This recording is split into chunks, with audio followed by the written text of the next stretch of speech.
Hello everybody, welcome to the Empressive channel. Over the weekend, P. Diddy threw a birthday party for himself and he was celebrating his 50th birthday. He invited all of these different celebrities. I mean, all the who's who in Hollywood were there, from Beyonce to Jay-Z, Kanye West, Kim Kardashian, Naomi Campbell, you name it. There were a lot of celebrities at the party and it looked like they had a good time. You know, everybody looked nice.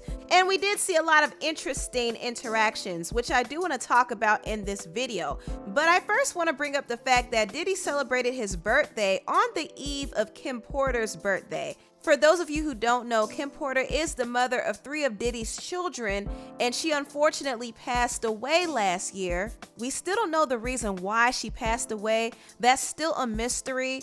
But Diddy celebrated his 50th birthday on her birthday. And I didn't realize this until a video producer named Choke No Joke brought this up. He said, "Happy birthday to Lady KP, Kim Porter. Rest in heaven, love." Now I'm questioning that party last night. Was that a memorial party for Kim Porter disguised as Diddy 50 party? Who parties a whole month later? Come on now, wake up people. Dudes go to a party and not understand the significance of it. Y'all are slow. Now, there were some speculations, might be some conspiracies that this party wasn't strictly for celebratory purposes. It seemed as if there were other reasons for this party, and I do remember that Diddy made a post some days ago about karma. The Jasmine brand took a snapshot of this before he deleted it. He said, "This is one I've been waiting for. I'd like to say thank you for all the karma that I've received back during my journey. It has taught me, it has changed me, it has made me a better human, a better man. I have totally learned my lesson to treat others as you would want others to treat you. God bless us all, especially all of those people who are in the shift. Let's go." So it seems as if Diddy was not only celebrating Kim Porter's birthday and his birthday, but he was also celebrating that his karma was over. Now, I don't know what type of pact Diddy made or what he did, but whatever it was, karma did hit him pretty hard because he lost the mother of his children and he lost his longtime girlfriend, Cassie, to another man. Now Cassie is living her life. She's happily married and she just welcomed her new child. And I'm sure all of this hit Diddy pretty hard, but once again, these are all just conspiracies, and I'll just leave it at that. I don't want to turn this video into something else because it could easily go left. But I found it interesting that Diddy brought in his birthday celebration on Kim Porter's birthday. And another thing to note is his twin daughters also had a birthday recently, so he was probably celebrating them as well. So this whole birthday celebration was not only to celebrate his 50th, but it was also to celebrate his daughters and remember Kim Porter on her birthday. And his sons did do a tribute to Kim Porter. And I also want to take this moment to say hello, to just bow our heads one time for my mother, Kim Porter. Yes, yes, because it is past midnight, which is December 15th, which is her birthday. So not only are we celebrating 50 years of my father, we celebrating the life of my mother, of our friend, of our sister, of our best friend. And that's what tonight is about. It's about celebrating life. That was a nice message. Rest in peace to Kim Porter. Now, I do want to move on and talk about some other things that happened at this party that I found very interesting. A lot of people were making a big deal about Kanye West and Jay-Z reuniting for the first time in a few years. Now, this reunion doesn't really mean anything because Kanye and Jay-Z are still on pretty rocky terms, but they did keep it cute at the party. You know, Kanye just whispered to him, say, "Hey man, how you doing?" Jay-Z was like, yeah, whatever. And he went on to smile at somebody else. So their interaction was very short, very brief. But they did manage to take a picture together, which was also another awkward moment if you ask me, because Jay-Z was very aloof in this picture. As you can see, Diddy and Pharrell were interacting with Kanye, but Jay-Z was looking ahead like, yeah, whatever.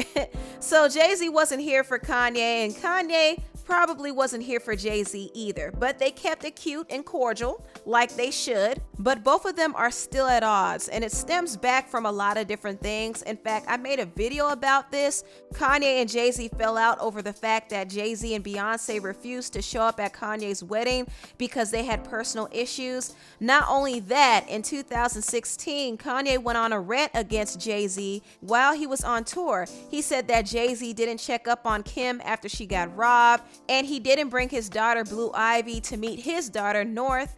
Also, he claimed that Jay-Z had killers, and he accused Beyonce of cheating her way into getting an MTV Video of the Year award. After Kanye went on this rant, he did abruptly quit his tour, and he was taken to the mental hospital. This whole thing did cause a lot of tension between Kanye and Jay-Z because Kanye spoke about Jay's family, and Jay-Z didn't appreciate that. Also, Jay-Z gave Kanye a cosign to go on tour, but Kanye didn't finish the tour, so this whole situation did sever their business ties. Not only that, Kanye West did file a lawsuit against Jay-Z. He filed a lawsuit against Jay-Z's Rockefeller Records Company and EMI. He claims that Jay-Z owes him money for the writing and production he did on Jay-Z's album, The Blueprint. So this is the reason why Jay-Z and Kanye are currently at odds, and that little reunion that we saw at Diddy's birthday party was nothing more than two men trying to be cordial to keep up appearances for the cameras. If they were to give each other the cold shoulder, then that would have been a whole nother topic in itself. So they played it smart. But Jay-Z did end up losing his cool at the party because while he was on the dance floor with Beyonce, he snatched a person's phone for trying to record her.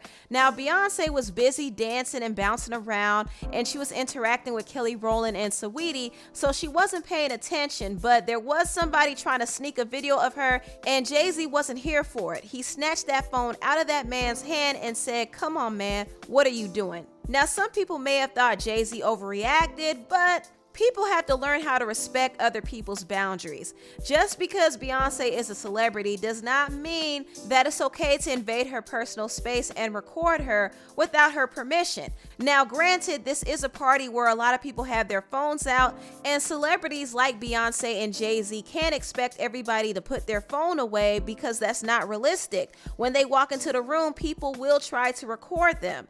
But in this situation, I do think the guy was doing too much. It seemed like he was filming Beyonce without her permission, and Jay-Z snatched his phone out of his hand. But that wasn't too smart on Jay-Z's part because that guy could try to sue him. Jay-Z did snatch that phone rather aggressively, so if the guy is petty enough, he could probably take some legal action. Now, Beyonce almost lost her cool as well because somebody was recording her, and her cousin Angie tapped her, and she looked around like she was really aggravated. Beyonce was polite about it, but she did raise her hand, and one of her people flashed the light at the camera to make them stop recording. So Beyonce was not here for people filming her without her permission. But yeah, those were some of the most talked about moments on social media about P. Diddy's 50th birthday. Now, I do want to move on briefly and talk about the rap artist Megan Thee Stallion. Megan Thee Stallion posted a video of her and Wiz Khalifa together, and now people are speculating that Megan and Wiz are dating. Somebody said first Moneybag, Trey, and now Wiz, and she said none of them, and she put a laughing crying emoji. When she responded to this, some people on social media saw this as a confirmation that her relationship with the rapper Moneybagg Yo wasn't real to begin with.